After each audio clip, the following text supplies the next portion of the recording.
Hello बच्चों, आप सब कैसे हो। आज हम 7वीं कक्षा के पाठ 13 बोल उठी बिटिया पाठ के बारे में पढ़ेंगे और समझेंगे। इस कविता में बिटिया की तुतली बोली और मौज से मिट्टी खाने के प्रसंग का वर्णन है। बेटी की मंजुल मूर्ति देखकर खिल उठने वाली माँ की ಮಮತಾ का ಸಹಜ ಚಿತ್ರಣ भी है।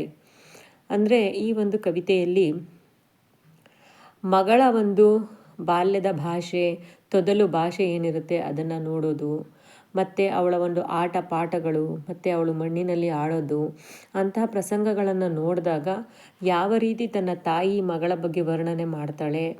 ಹಾಗೆಯೇ ಬೇಟಿ ಕಿ ಮಂಜುಲ್ ಮೂರ್ತಿ ಅಂದರೆ ಅವಳ ಒಂದು ಸುಂದರವಾದಂಥ ಆಕರ್ಷಕವಾದಂತಹ ಮಗುವಿನ ಮುಖವನ್ನು ಕಂಡಾಗ ತಾಯಿಯ ಒಂದು ಮನಸ್ಸು ಯಾವ ರೀತಿಯಾಗಿ ಅರಳುತ್ತೆ, ಅವಳ ಮಮತೆ ಯಾವ ರೀತಿಯಾಗಿ ಇರುತ್ತೆ ಅನ್ನೋ ಒಂದು ಚಿತ್ರಣವನ್ನು ನಾವು ಈ ಒಂದು ಪದ್ಯದಲ್ಲಿ ನಾವು ನೋಡಬಹುದು.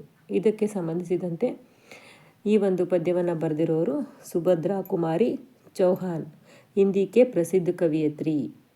ಇವರು ಬರೆದಿರುವಂಥ ಒಂದು ಪದ್ಯದ ಬಗ್ಗೆ ನಾವೀಗ ತಿಳ್ಕೊಳ್ಳೋಣ ಮಕ್ಕಳೇ. मैं बचपन को बुला रही थी, बोल उठी बिटिया मेरी, नंदन वंशी फूल उठी यह छोटी सी कुटिया मेरी, माँ ओ कहकर बुला रही थी, मिट्टी खाकर आई थी, कुछ मुँह में कुछ लिए हाथ में, मुझे दिखाने लाई थी, पुलक रहे थे अंग टगों में, कौतूहल था छलक रहा, मुँह पर भी आह्लाद ला लिया, ವಿಜಯ್ ಗರ್ವತ ಜಲಕ್ ರಹ.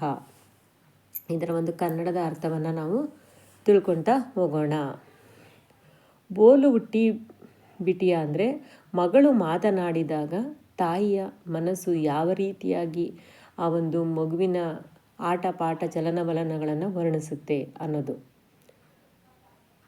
ಮೇ ಬಚಪನ್ ಕೋ ಬುಲಾ ರಹಿ ಥಿ ಅಂದರೆ ನಾನು ಬಾಲ್ಯವನ್ನು ಕರೀತಾ ಇದ್ದೆ. ಬೋಲು ಹುಟ್ಟಿ ಬಿಟಿಯಾ ಮೇರಿ ಅಷ್ಟೊತ್ತಿಗೆ ನನ್ನ ಮಗಳು ಮಾತನಾಡೋದಕ್ಕೆ, ತೊದಲು ಭಾಷೆಯನ್ನು ಮಾತನಾಡೋದಕ್ಕೆ ಸ್ಟಾರ್ಟ್ ಮಾಡಿದ್ಲು. ನಂದನವನಸಿ ಫೂಲು ಹುಟ್ಟಿ, ನಂದನವನದಲ್ಲಿ ಒಂದು ಹೂವು ಹರಳಿದ ಹಾಗೆ, ಯಹ್ ಚೋಟಿ ಸಿ ಕುಟಿಯಾ ಮೇರಿ, ನನ್ನ ಒಂದು ಮಗು ನನ್ನ ಒಂದು ಕುಟೀರದಲ್ಲಿ ಬೆಳೆದಳು. ಮಾ ಓ ಅಮ್ಮ, ಕಹಕರ್ ಬುಲಾ ರಹಿ ಥಿ, ಅಮ್ಮ ಅಂತೇಳ್ಬಿಟ್ಟು ಅವಳು ನನ್ನನ್ನು ಕರಿತಾ ಇದ್ಲು. ಮಿಟ್ಟಿ ಕಾಕರ್ ಆಯಿ ಥಿ, ಮಣ್ಣನ್ನು ತಿಂದ್ಕೊಂಡು ಬಂದಳು ಅಮ್ಮ ಅಂತ. ಮಿಟ್ಟಿ ಅಂದರೆ ಮಣ್ಣನ್ನು ತಿಂದು ಬಂದಳು, ಕಾಕರ್ ಅಂದರೆ ತಿಂದು. ಕುಚ್ ಮುಹಮೆ ಸ್ವಲ್ಪ ಮುಖದಲ್ಲಿ, ಬಾಯಿ ತುಂಬ, ಮುಹ ಅಂದರೆ ಬಾಯಿ. ಕುಚ್ ಲಿಯೇ ಹಾತ್ ಮೇ ಸ್ವಲ್ಪ ಕೈಯಲ್ಲಿ, ಮುಜೆ ದಿಖಾನೆ ಲಾಯಿತಿ ಒಂದಷ್ಟು ಮಣ್ಣನ್ನು ಬಾಯಿಗೆ ಮೆತ್ಕೊಂಡು ಒಂದಷ್ಟು ಮಣ್ಣನ್ನು ಕೈಗೆ ಅಂಟಿಸ್ಕೊಂಡು ನನಗೆ ತೋರಿಸೋದಕ್ಕೆ ಅಮ್ಮ ಅಂತ ಬಂದಳು. ಪುಲಕ್ ರಹೇತೆ ಅಂಗಟಗೋಮೆ, ಅವಳ ಆ ಥರ ಅಮ್ಮ ಅಂತ ಕರೆದ ತಕ್ಷಣ ನನ್ನ ನರ ನಾಡಿಗಳು ಅಂಗಾಂಗಗಳು ಸಹಿತ ಏನಾದವು, ಒಂದು ರೀತಿಯ ಪುಳಕಗೊಂಡವು. ಕೌತೂಹಲ್ತ ಛಲಕ್ರಹಾತ ಅಂದರೆ ಕೌತೂಹಲದಿಂದ ನನ್ನ ಮನಸ್ಸು ಏನಾಗ್ತಿತ್ತು, ಆಹ್ಲಾದದಿಂದ ಒಂದು ರೀತಿಯ ಆಕರ್ಷಣೆಗೆ ಒಳಗಾಗ್ತಾ ಇತ್ತು.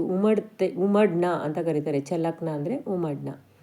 ಮುಹಪರ್ ಬಿ ಆಹ್ಲಾದ್ ಲಾಲಿಯಾ, ಲಾಲಿಮಾ, ಮುಹಪರ್ ಬಿ ಅಂದರೆ ಮುಖದಲ್ಲೂ ಸಹಿತ ಒಂದು ರೀತಿಯ ಆಹ್ಲಾದ, ಒಂದು ಪ್ರಸನ್ನತೆ ನಮಗೆ ಕಾಣಿಸ್ತಾ ಇತ್ತು. ಲಾಲಿಮಾ ಅಂದರೆ ಪ್ರಸನ್ನತೆ.